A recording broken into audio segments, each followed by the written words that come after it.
سيئات أعمالنا من يهده الله فلا مضل له ومن يضلل فلا هادي له أشهد أن لا إله إلا الله وحده لا شريك له وأشهد أن محمدا عبده ورسوله.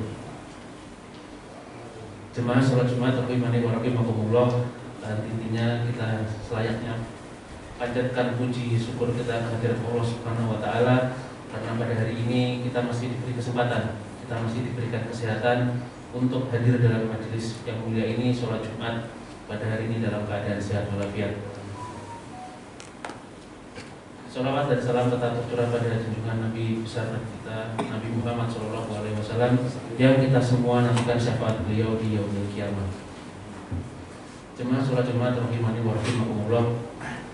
Dan intinya khotib memberikan wasiat pada diri khotib sendiri dan pada jamaah sekalian untuk senantiasa meningkatkan ketakwaan kita kepada Allah Subhanahu wa taala dengan sebenar-benarnya takwa. Jemaah salat Jumat rahimani wa rahimakumullah. Sebagaimana kita ketahui, dalam Islam ada 4 bulan yang diistimewakan oleh Allah Subhanahu wa taala, yaitu bulan Dzulhijjah, yang itu bulan Dzulqa'dah, bulan Dzulhijjah, bulan Muharram, dan bulan Rajab. Itu adalah 4 bulan yang diistimewakan Allah selain bulan Ramadan. Permasalahannya adalah banyak umat Islam yang melalaikan bulan yang satu ini, yang akan kita bahas pada mimbar Jumat hari ini adalah bulan Dzulhijjah. Semestinya umat muslim memperhatikan bulan ini, memperhatikan amalan-amalannya yang ditekankan dalam syariat untuk beramal di bulan tersebut. Insya Allah kita hari ini berada pada bulan 18 Dzulqa'dah, yang insya Allah 11 atau 12 hari lagi kita akan memasuki bulan Dzulhijjah, bulan ke-12 dalam penanggalan Hijriah. Saudaraku seiman, perlu kita garis bawahi pada bulan Dzulhijjah ini ada hadis Nabi Muhammad SAW, beberapa hadis yang menyebutkan tentang keutamaan bulan ini.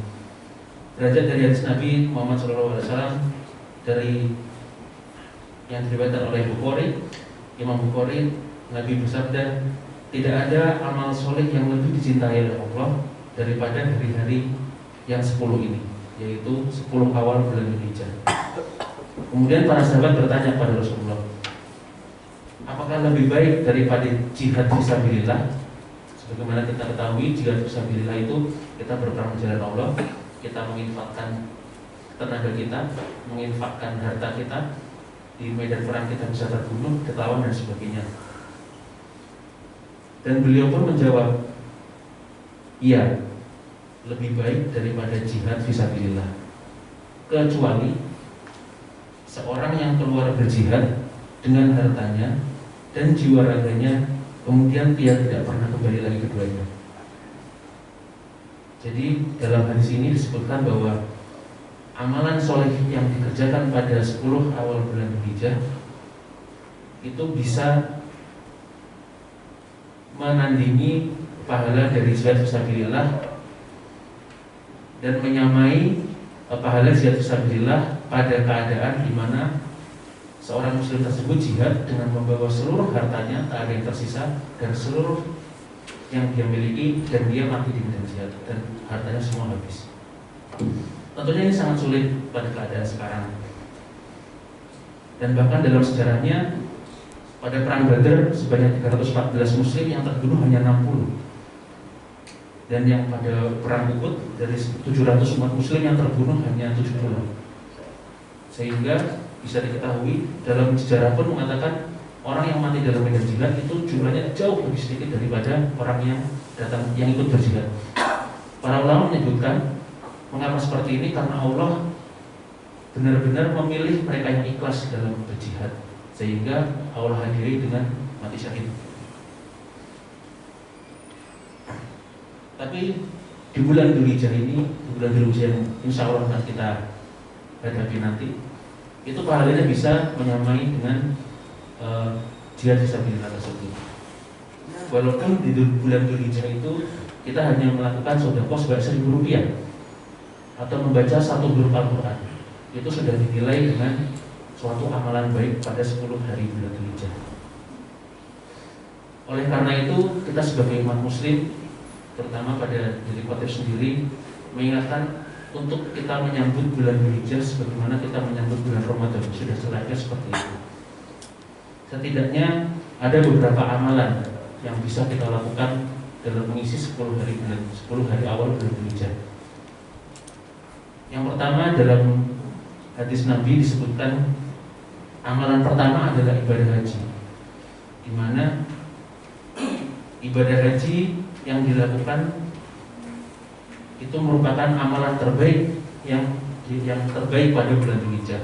Setidaknya haji ini ada 5 keutamaan bagi kita yang melakukannya. Memang pada dasarnya haji ini wajib bagi yang mampu. Tapi apabila kita mempunyai kecukupan uang, kecukupan waktu, dan insya Allah diberikan usia yang panjang, maka kita disunahkan untuk mengulangi haji tersebut. Yang pertama, keutamaan haji yang pertama adalah sesuai dalam hadis Abu Hurairah radhiyallahu anhu, yang mana Rasulullah bersabda, amalan apa yang paling utama ya Rasul? Kemudian beliau menjawab, beriman kepada Allah. Kemudian seorang sahabat bertanya kembali, kemudian apa? Jihad di jalan Allah. Yang berikutnya adalah beliau menjawab, kemudian apa? Rasulullah menjawab, haji yang mabrur. Jadi haji yang mabrur adalah suatu amalan yang tidak ada balasan selain surga. Yang kedua adalah haji dapat menyebabkan kita masuk ke dalam surga. Sebenarnya kita hanya mengorbankan 6 hari dalam ibadah haji pada tanggal 9, 10, 8, 9, 10 hingga 13 Dzulhijjah. Ini adalah yang wajib. Walaupun pada kenyataannya di Indonesia kita melaksanakan ibadah haji selama 40 hari, tapi yang wajib adalah yang 6 itu. Karena kita diharapkan bisa memperbanyak ibadah kita ketika ibadah haji, di mana Rasulullah SAW menjamin surga bagi para pengikut ibadah kepada jemaah haji ini. Sebagaimana yang kita contoh di mana hadis Rasulullah SAW, wal haji mabrur laisa lahu jazaa'il jannah, yaitu balasan bagi orang haji yang mabrur, yaitu haji yang mengikuti syarat dan ketentuan dan rukunnya adalah surga, yaitu balasan haji adalah surga. Kemudian yang ketiga, haji bisa dilakukan dengan jihad fisabilillah. Sebagaimana hadis sebelumnya, amalan yang paling utama adalah jihad fisabilillah, yang berikutnya adalah ibadah haji. Hal ini dikuatkan dengan hadis dari Aisyah radhiyallahu anha, di mana Aisyah bertanya kepada Rasulullah, kami memandang, ya Rasulullah, kami memandang ibadah jihad itu adalah jihad yang paling utama. Namun apakah kami harus berjihad? Beliau menjawab, jihad yang paling utama bagi kalian adalah haji yang wajib. Yang keempat adalah menjalankan ibadah haji ini sesuai syarat dan rukunnya dan menjauhi kemaksiatan, itu akan dibalas dengan pengampunan dosa. Sebagaimana hadis Rasulullah SAW, barang siapa berhaji ke Baitullah kemudian dia tidak berkata kotor atau berbuat dosa, maka ia kembali dari haji seperti bayi yang baru dilahirkan oleh ibunya. Hadis riwayat Bukhari dan Abu Hurairah. Kemudian yang kelima, banyak sebagian orang kita bertanya, saya hanya mampu untuk menabung 1 kali haji. Saya sudah haji saat ini, apakah saya dianjurkan untuk menabung lagi dan berhaji kemudian? Para ulama menjawab iya, karena para umat salaf terdahulu selalu menjadikan haji itu sebagai momentum untuk mencas iman kita setiap tahunnya. Dan Allah menjanjikan orang yang berhaji dan umroh ini akan dijauhkan dari kemiskinan dan kesusahan hidup. Sebagaimana dari hadis Rasulullah yang diriwayatkan oleh Abdullah dari Ibnu Mas'ud, Rasulullah bersabda, ikutkanlah antara ibadah haji dan ibadah umroh, karena keduanya menghilangkan kefakiran dan dosa sebagaimana api pandai besi menghilangkan karat dari besi dan menghilangkan kotoran emas dan perak. Dan yang terakhir, yang keenam, pada haji, pada saat perjalanan haji itu doa sang yang menjalankan ibadah haji itu akan dikabulkan. Sebagaimana sabda Rasulullah, para jemaah haji atau umrah adalah tamu Allah. Allah memanggil mereka, lalu mereka pun menyebut seruannya, Bila mereka meminta kepadanya, tentu dia pasti memberinya. Hadis riwayat Bukhari dan Muslim. Itu merupakan suatu keutamaan dari ibadah haji. Namun bagaimana dengan kita yang belum mampu untuk ibadah haji? Ada banyak amalan yang bisa kita lakukan selama 10 hari bulan Ramadan. Dari yang paling kecil hingga yang paling besar tadi ibadah haji. Selain ibadah haji adalah tentunya puasa. Yang mana puasa sebagaimana hadis Rasulullah SAW, Allah berfirman, puasa itu adalah ibadah untukku dan aku sendiri yang akan membalasnya. Maka dari itu puasa adalah suatu ibadah yang pahalanya bisa tidak terhitung karena Allah sendiri akan membalasnya. Kemudian ibadah yang lain adalah perbanyak berzikir kepada Allah dan memperbanyak taubat. Sebagaimana kita ketahui, taubat itu adalah suatu ibadah yang sangat dianjurkan dalam hidup kita.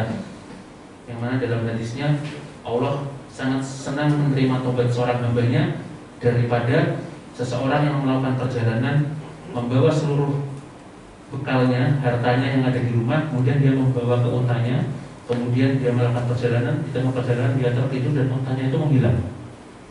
Pada saat untanya menghilang, dia kebingungan, dia mencari untanya itu, kemudian dia tidak menemukan untanya dan dia kembali ke tempat awalnya dan dia tertidur berharap dia bangun dalam keadaan sudah mati. Namun pada saat dia bangun ternyata unta dan barang-barangnya sudah ada di hadapannya. Betapa bahagianya orang ini. Bahkan dalam hadis ini Allah lebih bangga, Allah lebih senang daripada orang tadi itu menerima taubat hambanya. Yang berikutnya adalah ibadah yang menjadi puncak dari 10 hari bulan Dzulhijjah adalah sholat Idul Adha dan berkurban. Sebagaimana yang dicontohkan dalam hadis Nabi Muhammad SAW. Barakallahu fil Qur'anil azim wa nafa'ni wa iyyakum bima fihi minal ayati wa dzikril hakim. Aqulu qouli hadza wa astaghfirullah wa lakum wa lisa'iril muslimin wal muslimat wastaghfiruhu innahu huwal ghafurur rahim.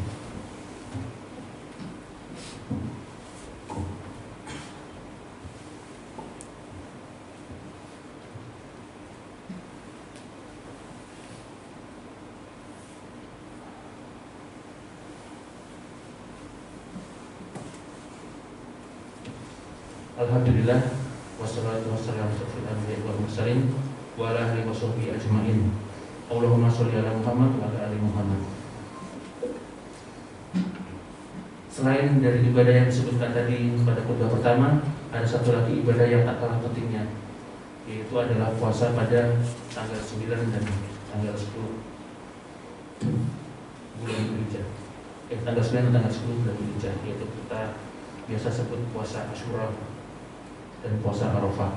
Sebagaimana hadis Nabi Muhammad SAW, puasa Arafah pada 9 Dzulhijjah dapat menghapuskan dosa setahun yang lalu dan puasa yang akan datang dan setahun yang akan datang. Kemudian puasa Asyura pada 10 Muharram akan menghapuskan dosa setahun yang lalu. Hadis riwayat Muslim nomor 1162. Begitu banyak amalan-amalan yang bisa kita lakukan dalam 10 hari bulan Ramadan yang balasannya sangat-sangat besar. Dan beberapa ulama bahkan mengatakan 10 hari pada awal bulan Ramadan itu bisa mengalahkan 10 hari pada akhir bulan. 10 hari awal bulan Dzulhijjah itu bisa mengalahkan 10 hari pahala dari 10 hari bulan Ramadan. Karena kita diharapkan untuk tidak menyia-nyiakan 10 hari bulan Dzulhijjah yang akan datang 11 atau 12 hari ke depan.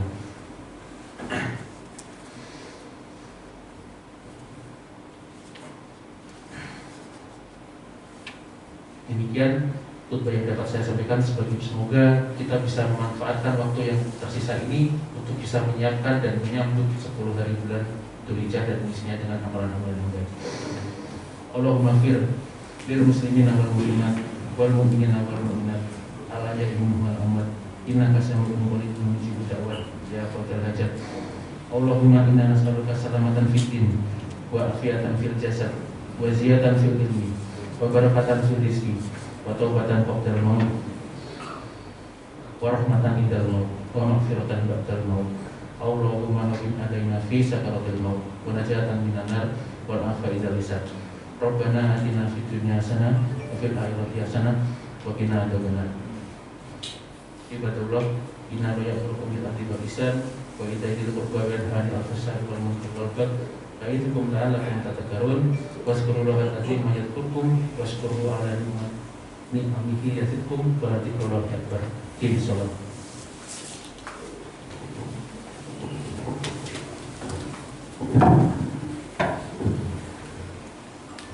Allahu